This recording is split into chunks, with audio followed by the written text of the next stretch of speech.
কটগুৰি মহাবিদ্যালয়ৰ নৱাগত আদৰণি সভাত সাংসদ প্ৰদ্যুৎ বৰদলৈ। নওগাঁ জিলাৰ কটগুৰি মহাবিদ্যালয়ৰ 2025-26 বৰ্ষৰ নৱাগত আদৰণি সভাখন আজিৰে পৰা দুদিনীয়া কাৰ্যসূচীৰে আৰম্ভ হয়।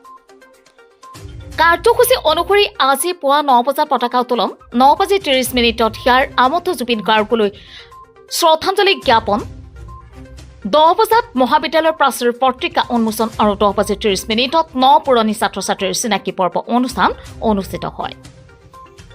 বিয়লি 1 বজাত মহাবিদ্যালয়খনৰ অধ্যক্ষ ডক্টৰ খাইৰুল ইছলামৰ সভাপতিত্বত অনুষ্ঠিত হোৱা মুকলি সভাত নগাঁও লোকসভা সমষ্টিৰ সাংসদ প্ৰদ্যুৎ বৰদলৈ আৰু বিধায়িকা শিৱামণি বৰা উপস্থিত থাকি ছাত্ৰ ছাত্ৰীক উদ্দেশ্যি গুৰুত্বপূৰ্ণ ভাষণ প্ৰদান কৰে।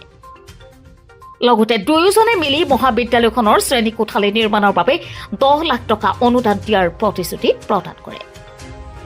অহা 6 নৱেম্বৰত হিয়াৰ আমত জুবিন গাৰ্গৰ নামত উৎসৰ্গিত সাংস্কৃতিক অনুষ্ঠানটো অনুষ্ঠিত হ'ব বুলি আজি অধ্যক্ষগৰাকীয়ে সংবাদ মাধ্যমক জানিবলৈ দিয়ে। ঢিঙৰ পৰা ৰফিকুল ইছলামৰ ৰিপৰ্ট, টাইমছ অসম 24। মোৰ লোকসভা সমষ্টিৰ অন্তৰ্গত নাছিলে, ডিলিমিটেশ্যনৰ পিছত এই অঞ্চল মোৰ লোকসভা সমষ্টিৰ অন্তৰ্গত হৈছে 2024 পৰা। আৰু মই এই কটগুৰি মহাবিদ্যালয়খনলৈ আহি পেলাই মই সঁচাকৈ খুব আনন্দিত বোধ কৰিছোঁ, কাৰণ এই কলেজখনে সমগ্ৰ এই চুকৰ পিছপৰা, এইফালে লাহৰীঘাট সমষ্টি, এইফালে ঢিং সমষ্টিৰ এটা চুক, এই চুকৰ এই অঞ্চলটোত শিক্ষাৰ প্ৰসাৰৰ ক্ষেত্ৰত বৰ ডাঙৰ ভূমিকা পালন কৰিছে। ইয়াত এতিয়া আৰ্টছ ষ্ট্ৰীম আছে, মই চেষ্টা কৰিম ছায়েন্স ষ্ট্ৰীম আৰু কমাৰ্চ ষ্ট্ৰীম বা অন্য আধুনিক শিক্ষাৰ যিবিলাক কোৰ্চ আছে সেইবিলাক ইয়াত প্ৰৱৰ্তন কৰিবৰ কাৰণে মই কাম কৰি যাম।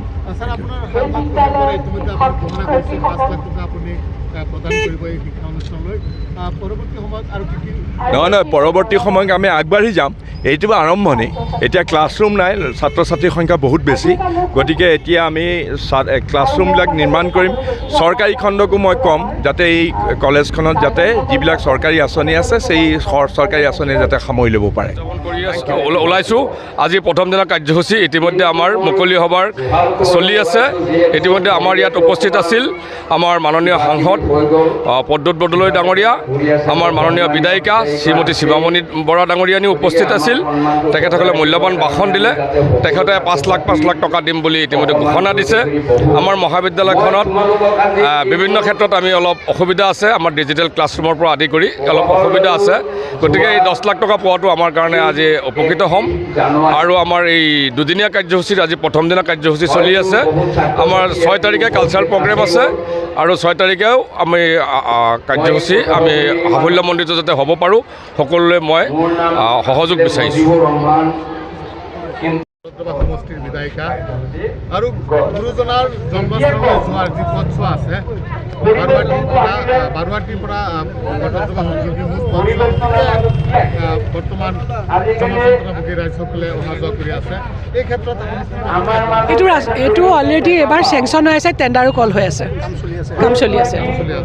আৰু আজি আপুনি মহাবিদ্যালয়ত 5 লাখ টকা আপুনি অনুদান আগতেও 3 লাখ দিছিলোঁ আগৰবাৰ, মানে কি আৰু লাষ্টৰ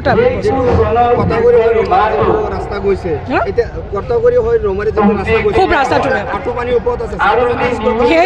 সেইটো একচুৱেলি টেণ্ডাৰো হৈ আছিলে, সেইটো চেংচনো হৈ আছিলে, কিন্তু কিয় ৰাস্তাৰ ছাইডত বহুত পুখুৰী খানা আছে। সেই পুখুৰীখিনি মানে চাৰ্কুল অফিচাৰ পৰা আহিছিলে হেৰি কৰিব, ছাৰ্ভে কৰিবলৈ, সেই পুখুৰীখিনি পুতি নিদিলে তেওঁলোকে কামটো ষ্টাৰ্ট নকৰে। ব্যক্তিগত মানে ৰাস্তাটো দখল কৰি ব্যক্তিগত পুখুৰী বনাই থৈছে, গতিকে মানে এইটো বহুতখিনি টকা লাগিব মানে সেইটো কৰিবলৈ, সেইকাৰণে তেওঁলোকে আৰম্ভ কৰা নাই, কিন্তু এইটো অলৰেডি চেংচন হৈ আছে।